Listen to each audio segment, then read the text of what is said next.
Hi friends, Andhra ಪ್ರದೇಶದ ತಿರುಪತಿ ದೇವಸ್ಥಾನದಲ್ಲಿ ಬುಧವಾರ ತಡರಾತ್ರಿ ಸಂಭವಿಸಿದ ಕಾಲ್ತುಳಿತದಲ್ಲಿ 6 ಮಂದಿ ಸಾವನ್ನಪ್ಪಿದ್ದಾರೆ.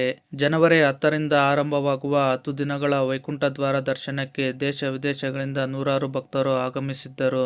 ಟಿಕೆಟ್ ಕೇಂದ್ರದ ಬಳಿ ಭಕ್ತರು ಟೋಕನ್ ಪಡೆಯಲು ಮುಗಿಬಿದ್ದಿದ್ದರಿಂದ ನೂಕುನುಗ್ಗಲು ಉಂಟಾಯಿತು. ನೂಕುನುಗ್ಗಿನಲ್ಲಿ ಗಾಯಗೊಂಡ ಅನೇಕರನ್ನು ಚಿಕಿತ್ಸೆಗಾಗಿ ಶ್ರೀ ವೆಂಕಟೇಶ್ವರ ರಾಮಾಯಣ ರೂಯ ಸರ್ಕಾರಿ ಜನರಲ್ ಆಸ್ಪತ್ರೆಗೆ ರವಾನಿಸಲಾಗಿದೆ.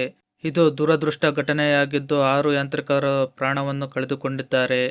ಇಲ್ಲಿಯವರೆಗೂ ಒಬ್ಬ ಯಾಂತ್ರಿಕನನ್ನು ಮಾತ್ರ ಗುರುತಿಸಲಾಗಿದ್ದು, ಉಳಿದವರನ್ನು ಇನ್ನೂ ಗುರುತಿಸಬೇಕಾಗಿದೆ.